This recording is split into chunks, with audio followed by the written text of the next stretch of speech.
I'm reading a few German reviews on Stryker's book or Stryker's associate's book, The Poisonous Mushroom. And then one other random page, I believe, from Der Stormer. So the first few pages will be the English translations from Google, and then the last few pages will be the German originals, so you can compare. I don't know if the translations are perfect, but anyway, so this is Max Amann's verdict or opinion on the poisonous mushroom. And he was, I believe, head of the German or the Reich, I guess, newspaper association or something like that.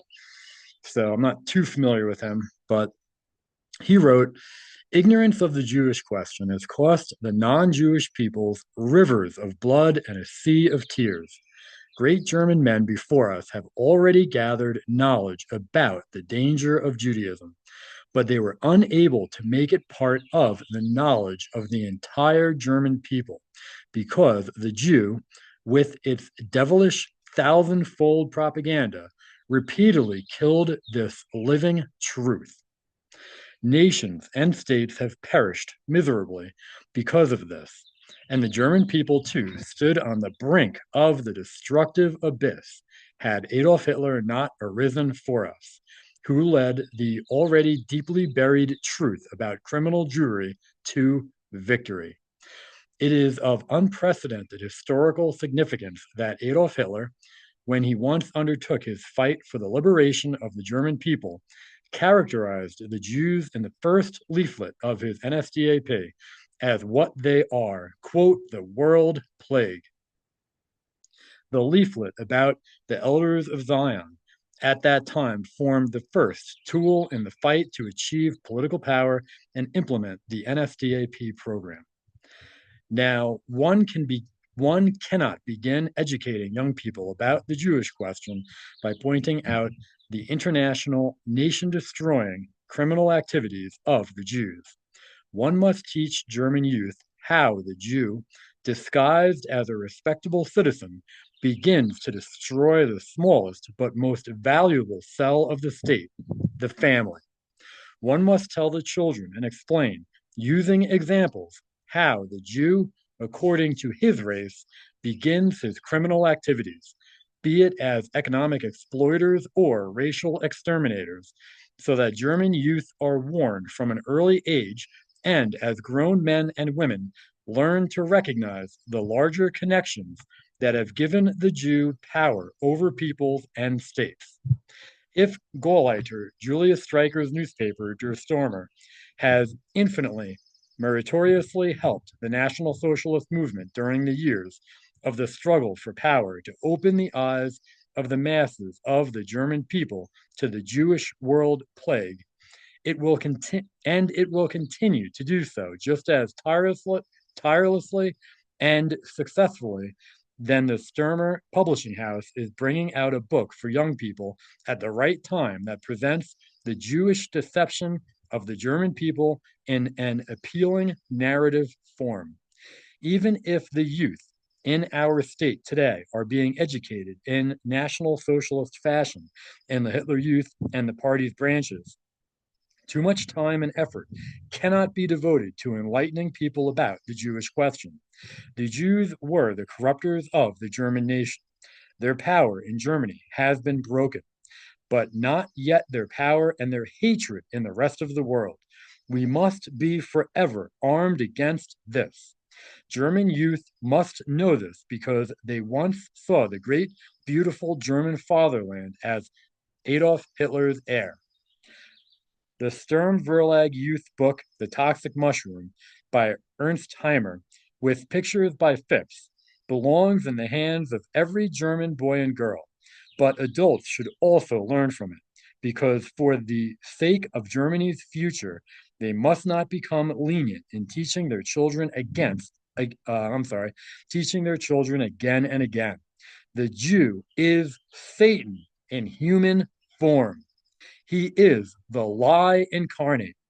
Whoever falls into his clutches is lost for his people and for himself. and that's Max Amann. So this guy, I'm not sure who it is. You'll see the signature in a few pages. Um, oh, Chief of Staff Luge, whoever that is. I'm not sure who he is.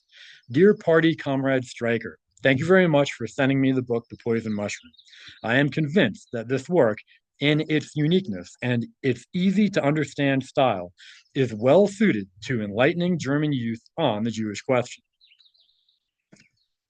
This is Gauleiter Wachtler. He said, I thank you for kindly sending me the new Sturmer book, The Poisonous Mushroom. Like your militant magazine, Der Stormer, it contributes to educating the German people in a compelling way about Judaism, whose disastrous and dangerous activities have brought the German people to the brink of the abyss. In the spirit of keeping our race pure, the book will not fail in its purpose. Just looking at the pictures, every child will become aware of the warning, beware of the Jew. This guarantees correct behavior of the German people that Judaism also in the future. So obviously the book was well received in Germany. I did find a few responses also that were not in favor of the book because they didn't feel the book was written scholarly and or they thought the book would bring more, I guess, detrimental attention to Germany. Um, but the truth is the truth. So yeah. Anyway, continuing. So here's a random page, I believe, from Der Stormer, and just figured I'd include it because I found it interesting. And it said the court further stated that Jews today live in Germany under restrictive hospitality laws. If, therefore, the view has become widespread among the broadest circles of the population that even business dealings with Jews are intolerable, even immoral, for German sensibilities, then actions that correspond to this attitude can never be immoral. However, the concept of good morals is synonymous with legal morality. Therefore, a verse that, or maybe a law that corresponds to the general political mindset demanded by the movement cannot possibly violate legal morality, which is based on the same foundation. The regional court also agreed that this was a prohibited individual action. The verdict of the regional court was received everywhere with joy and satisfaction. It proves that our judges are capable of freeing themselves from the legal constitution of the past, right? The Jewish constitution, the Jewish version of law. It proves in particular that our judges are capable of freeing themselves from dead paragraphs, right? Dead laws. The ruling of the regional court is exemplary for all German courts.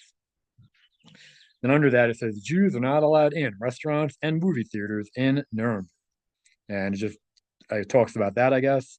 And on the bottom, it says, um, inside, the Jew plants himself pompously in the chair, and the fellow citizen next door, right, the Germans next door, has to put up with his nose being offended by the Jew's disgusting racial odor. The Jew does not belong in a German movie theater. Even in the cinema, the German does not want to be disturbed by the presence of people of other races. So, and on the right there, so I guess the Der Stürmer printed notices about Germans that were still interacting with or dealing with Jews. I guess, right? The goal was just for Germans to interact with Germans and Jews to interact with Jews. So I'll read a couple, but you can pause and read them all. But it says the farmer Sibileski in Marbach does horse business with the Jew Nathan Wachtel in Erfurt. Says the farmer's wife Anna Baumel in Barbing still does business with the Jew Fernbach from Regensburg. There under that it says the chaplain of St. Jacob's in Arsbed rejects the German greeting and the enlightenment of the people on the Jewish question. So he made that. Interested in looking at that guy. If I could ever find his name again, was that guy a Jew or a communist? Right, because remember the Germans were fighting against the Jewish subversion and infiltration of the church. So was that chaplain not legit? Because most of the churches eventually saw the truth in what the Germans were saying, what the National Socialists were saying. So um, anyway, the town pastor Dauber and Wildbad greeted the Jewish doctor Max Gunsberger in the street with the German greeting. It's interesting that he would do that. So anyway, so that's all I had. You can read the rest. Here are the German originals. Remember, these were all found on the Bundesarchiv. So